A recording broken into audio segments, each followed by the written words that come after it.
suppose we'll know that we have to go once the Okay, that's good.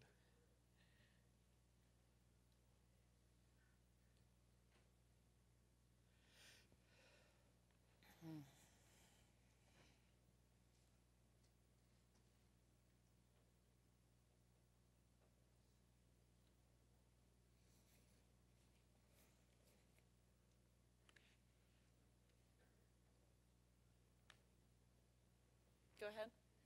Okay, great. Well, welcome, Sam. Good to have you here. Thank you. My name is Cynthia Figge, and I was introduced to Sam Petrotta by a first-year fire conference participant, Steve Smith, and we have spent some time working together on a project at the Illinois Institute of Technology, Institute of Design on promoting sustainable economic development in the slums of India. So it's really great to have him here. Sam is the founder of a software company in Chicago, CSAM. He's the chairman of WorldTel. He is a technical and social innovator and a very famous person in India. I thought we'd start by you describing, Sam, some of the work and your invention in 1984 that transformed India's telecommunications industry. Well, I went to school in Chicago at Illinois Institute, worked in Chicago for about 20 years in telecom, developing digital switching systems in early 60s. Mm-hmm. And then went to India in 1981 and tried to call my wife and couldn't call. Tried for about 4 hours. And finally got interested at that point in time on fixing telephones in India. You have to be a little bit arrogant, and you also have to be a little bit stupid to think that you can do it. Yeah. I was young. I had just sold a small company in Chicago. So I wrote to Mrs. Gandhi, then Prime Minister, that I'd like to tell you a little bit about how you can build IT telecom infrastructure in India. Then she had a young son who was going to be Prime Minister, Rajiv Gandhi. Mm-hmm. So she invited me to give a talk. That's when I met Rajiv Gandhi, just about the same age. And we just clicked by accident. And he took a lot of interest. And I started commuting back and forth. I started spending 2 weeks in Chicago, 2 weeks in Delhi, and laid out a plan to improve telecom in India using indigenous product. Building local talent, hiring 1,000 young engineers to develop digital switching and software and all. And then when Mrs. Gandhi died and Rajiv Gandhi became Prime Minister, I decided to go back to India for good with my family. Spent fair amount of time in building basic infrastructure for software, IT, supercomputers, and telecom. Ultimately, I became his sort of key guy in technology, set up the Telecom Commission, and really focused on improving access to telephones as opposed to telephone density. So we developed a lot of little rural exchanges as opposed to big exchanges, 100 lines, 200 lines, exchanges that would sort of meet Indian dust, heat, humidity requirements. We had best of the best microprocessors in those days with telephone exchange tied to water buffalo. So it was a very different way of looking at the problem. Focus on access, focus on indigenous development, developing local human resource to build digital network for the country. So that was the beginning. This was early 80s. I still remember companies like Infosys, which is a big multi-billion-dollar company today with 5 employees, Wipro with 5 employees. We're just getting started in 80s with all of the IT emphasis. We've been talking in the last couple of days about China, Japan, and China and India were on a similar trajectory at that time. How did they diverge, and how would you compare the paths of these two countries today? I think in many ways these two countries are very different. India is democratic, lot of diversity, rule of law, entrepreneurship, fair amount of global exposure in terms of English language, in terms of understanding of rule of law. But the fact that India is a democracy, there is a huge bureaucracy that goes with it. So India has been very slow in adapting to some of these processes. Finally, the new government in the last 10 years has been able to focus on globalization, privatization, deregulation. And I think the growth pattern is already laid out. India is growing, as you know, at the rate of 8 to 9%.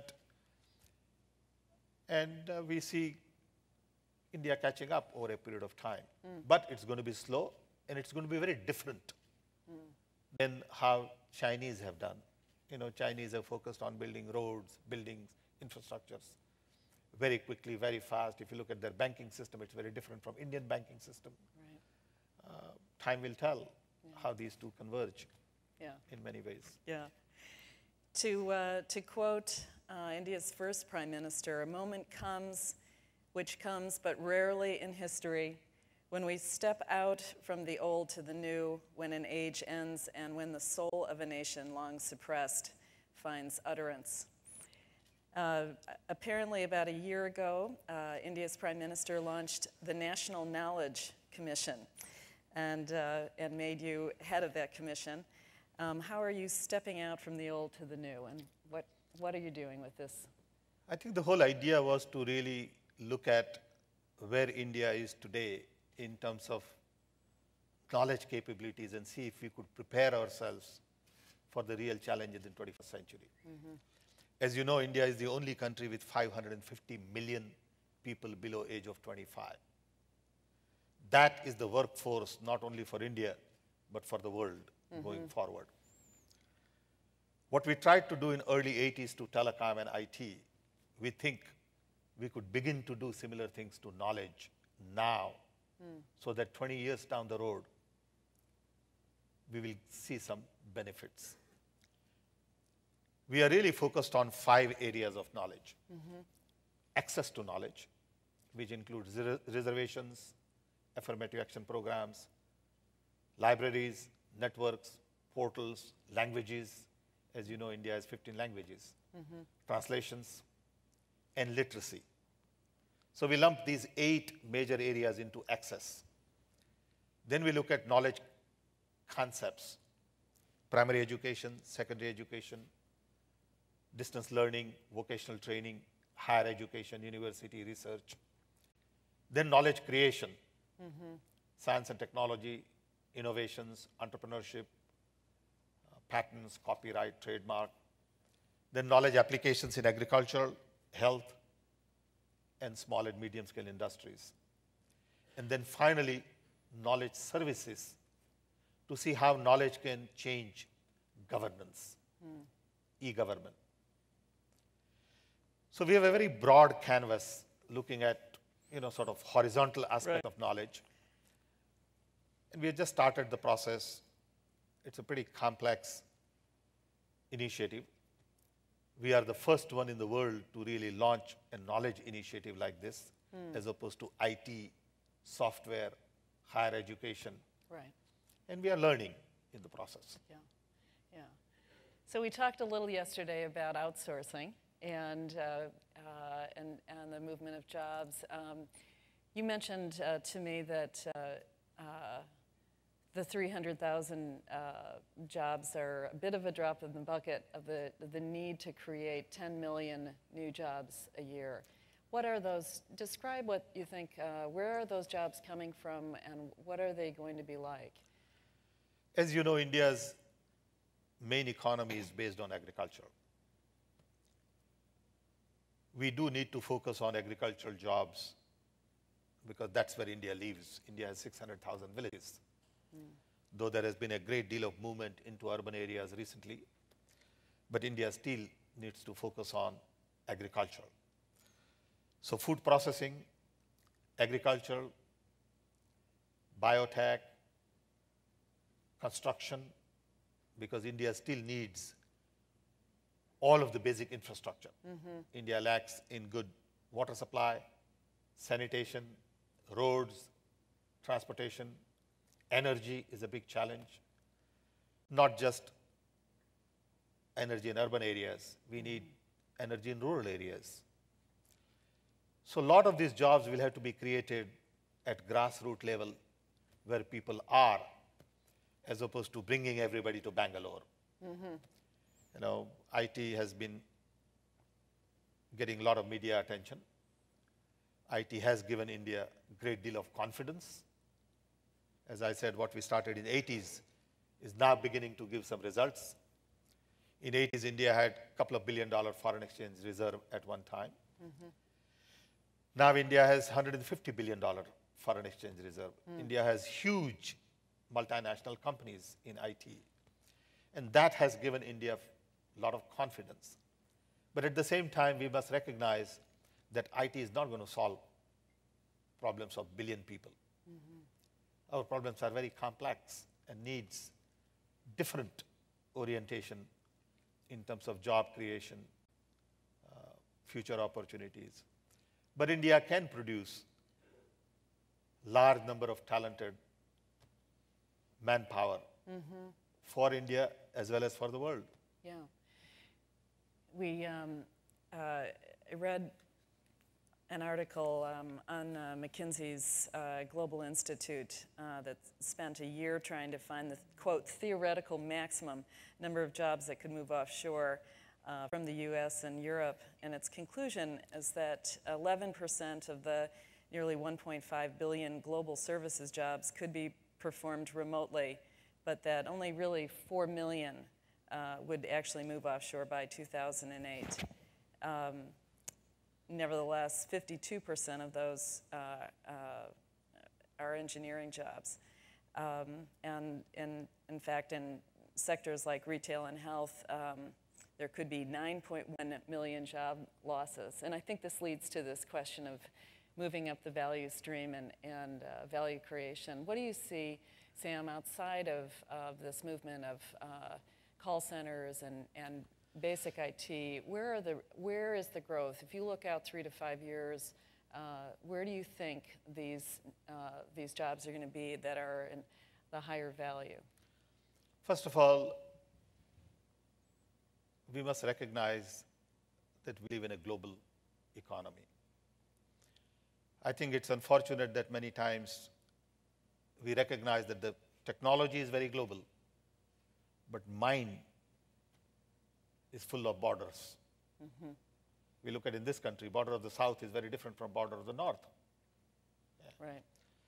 So when people talk about job creation, they sort of look at net sum gain, how many jobs we lost, how many jobs we created. I don't look at it that way. I think in terms of value chain, answering your particular question, India is looking at, rightfully so, going up the value chain. We see huge amount of new jobs created in health industry. I had a quadruple bypass in India in 1990. I had insurance in Milwaukee. I came back here and submitted my expense, $4,000 for quadruple bypass. And my insurance company called me back and said there is something wrong. So I think the hospital there are a lot room. of there are a lot of jobs, at least from Europe, we see coming to India for health. Okay. There are a lot of jobs in software, in terms of not just BPO, but software product development. The other day I was in India, I saw a young guy, 21-year-old, 22-year-old, fixing X-ray equipment in US. And I sort of watched him, and he went through this, he went through that, and he explained to somebody in US, do this, do that. And finally I asked him, I said, how do you do this? He said, well, I read the manual, but I have never seen the machine. He said, I have never seen physically the entire machine that I'm fixing. So with the power of internet, I think a lot of these things are feasible. The distance is basically dead. Yeah. And I think we need to look at these jobs in new light. we can't look at these jobs in the old mindset. Okay, these jobs are global. Anywhere it can be done. And I think there'll be more movement global players. Because of BPOs in India, there are people who can buy Domino's Pizza or McDonald's hamburger or American consumer products. So it's sort of movement is both ways. Right. You know. Talk a little bit, tell us about some of the development in R&D and research centers and actual progress there. India has huge amount of scientific talent. Founding fathers, right after independence, recognized that in colonial British Raj, India made nothing. All of the raw material was taken out and finished goods were delivered. As a result, right after independence, India decided to focus on education, higher education. Unfortunately, didn't focus enough on literacy and primary education. That was a failure. But did focus on setting up major institutions of learning like IITs, IIMs and all. And also focused on building national laboratories for agricultural research. Took a lot of the scientists from here, young Indians who were working in universities at UFI and others, took them back. Medical research, CSIR, Council of Scientific and Industrial Research, atomic energy, space, and defense. So a huge institutional infrastructure which over a period of time has become more bureaucratic. Now we have average age of scientists in India in 50s, and we want that in 30s. So this is the challenge for Knowledge Commission as well. Yeah. So we need to bring in young talent. We need to emphasize innovations more so than we have done in the past. We recognize that innovations are happening faster, require multidisciplinary approach, and require a lot more collaborations. As a result, the nature of innovation is changing. And India is not really geared toward multidisciplinary collaborative research. So we are trying to improve that. On top of that, the understanding of patents, intellectual property, trademark, copyright, all of that is changing rapidly. We believe Indians need to learn to file more patents. India has now modernized the patent office, but only multinationals are filing more patents in India as opposed to Indians filing more patents. So a lot of that has to change. You know, in light of this, I must say that world over, best brains are busy solving problems of the rich, who really don't have problems to solve. But it's paying. Yeah. So the best designer spends time in designing a better watch Right. and not designing a better slum. Yeah. On top of that, almost all of the research, most of the research, shouldn't say all, at least in IT, semiconductor has come from the defense. We do not have developmental-based research. And as a result, problems of Africa, India don't get the kind of attention it needs, kind of talent it needs. And we are hoping that India can play an important role, mainly because of the Indian needs of people at the bottom of the pyramid. We need to relook at things differently. Take, for example, garbage collection. In India, you see this huge truck, $30,000 truck imported from US for garbage collection, or there is a broom. There are two extremes. Right. The broom hasn't changed for hundreds of years. Right. There's nothing in between. So can you develop a rickshaw for street cleaning? A lot of these things have not been done because we have not been able to dedicate best brain to solve these problems. That's the way things have turned out to be. Yeah. You know? Yeah. So we want to shift that focus a little bit. It's not easy. Yeah. I think it's astounding, and you think about the extremes, as you say, with 800 million people in India earning less than $2 a day. What do you think, how do you think changing literacy will affect that? You mentioned that literacy among women is 57%, and that you have a goal to go to 100% in 5 years. Talk about that. During Rajiv Gandhi's time, I worked on 5 technology missions, 6.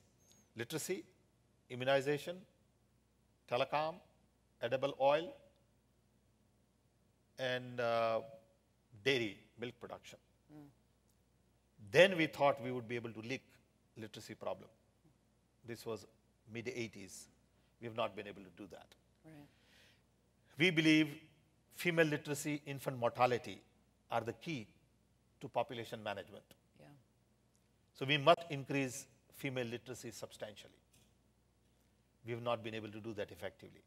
It's very cultural. It's a feudal, hierarchical mindset. In India, systems work on perk, privilege, and patronage, not on performance or productivity. So we need to change that too. Female literacy of 85–90% is close to 100%. If we can get that, there'll be huge transformation in India. How are you thinking about this? We are looking at right now a lot of the technology element. All of a sudden, we find that in India, we are adding 5 million new cell phones every month. Televisions are in rural part of India everywhere. So we are thinking of using technology in a big way to improve literacy. We want to provide broadband connectivity. We want to put some of this stuff on cell phone. We want to be a little more creative as to how we look at these problems of the future. Entertainment is a big piece in India. And if we can just make education entertaining and entertainment more educational, we think we can get to the literacy levels that we need. But it is definitely a major challenge. Yeah. And microcredit, I know you've... They all go hand in hand, literacy, microcredit, micropayment, but going back to your earlier comment about $2 a day, I think we will have to change our thinking globally in terms of income levels. See, we still tend to judge world based on standards that we set, which we think are global in terms of GDP, GNP, growth, per capita income. I think we need to begin to question some of these. I feel at times you can live comfortably for $5 a month. But then what is that comfortable living? Should everyone have a TV? Should everyone have cell phones? All these issues are very complex. Right. We need to really develop quality of life index, which we don't have. Which we're working on. Yeah, I think that we need to develop new indicators. As this whole global economy with internet and all that takes new shape, I think we need to develop new indicators of judging quality of life. Sam, India's use of oil has doubled since '92, and urban demand for water is expected to double in the next 20 years. With global population growing to an estimated 9 billion, I think India and China have no choice but to reinvent how development is done. You really have a leg up. Your ecological footprint is actually 1/10 that of the US. So what leadership do you see India taking in sustainable development and really leading in this area? Well, India definitely needs a lot of energy going forward. Without right energy, we cannot meet 10% growth that we are planning. The recent deal with US on nuclear cooperation treaty, to me, is all about energy deal. India must meet energy needs for the future. Though the nuclear deal is caught up in signing NPT and all other issues. Yeah. But it is part of the nuclear energy security that India has to have. Right. I wish there were alternatives in solar power. I wish there were real alternatives in wind energy. We have a lot of work going on in wind energy. We are benefiting from it. But still, the costs are high. Performance is not there. I wish we could break the solar cycle, because India has sun covering landscape all the time. You know, it's very hot, very bright and sunny. Yeah. And if we can harness that power effectively, I think we can begin to see energy equation differently. But today, we are putting more cars on the road. We have no roads. Total chaos in Bangalore, Delhi, Mumbai in terms of traffic, Right. because there is no infrastructure. Right. And we have added cars from General Motors and Toyota and Nissan and everybody. And that's sucking up a lot more energy. You know. But you need all of that too. So we are struggling Yeah. for right answers. I don't think we have the right answers. So you're working and changing hundreds of millions of lives, and you have that tall task of seeing ahead. What encourages you and gives you courage for your good work, Sam? Well, you know, I come from a very poor family. I come from a tribal area, a small little village with, 4,000 people. My father had 4th grade education. And somehow I got lucked out. Accident of faith. Came to US to get a degree in physics. I had a master's in physics. I also come from low caste, which is a big thing in India. You know, caste system is huge. And at times I feel guilty. You know, I'm still old-fashioned. I'm 65 years old. And, I want to go back and do something. Yeah. You know, my children may not have the same perception that I have. Yeah. So I keep doing it. I do it because it needs to be done. Yeah. It's exciting, interesting, romantic thing to do. You know, made enough money, you don't need, I don't even know how to spend because I don't do anything. You know? So I think I'm fortunate enough to have this opportunity to work in India and work here too. Yeah. I work in Africa. I work in Latin America. So I sort of feel like a global citizen concerned about lots of things that I shouldn't be sometimes. We're thankful for But it. it's an interesting life. And the US has given me that base. Yeah. If I had not been to US in early 60s, if I had not been part of this romance to take man to the moon and all the stuff that we did, Yeah. Woodstock, and I was there Yeah. during all of that. I still remember Mayor Daley's on the Balboa Street. We had huge demonstrations in Chicago during Democratic Convention. I was there. Yeah. This is leftover of Vietnam War. Okay, so I had a great romantic life. Yeah. Thank you. Thank Well, you. we have just a few minutes. Do we have a minute for No, I don't think questions, so. Mark? Are we out? Thank you. Thank you so much. Thank you very much.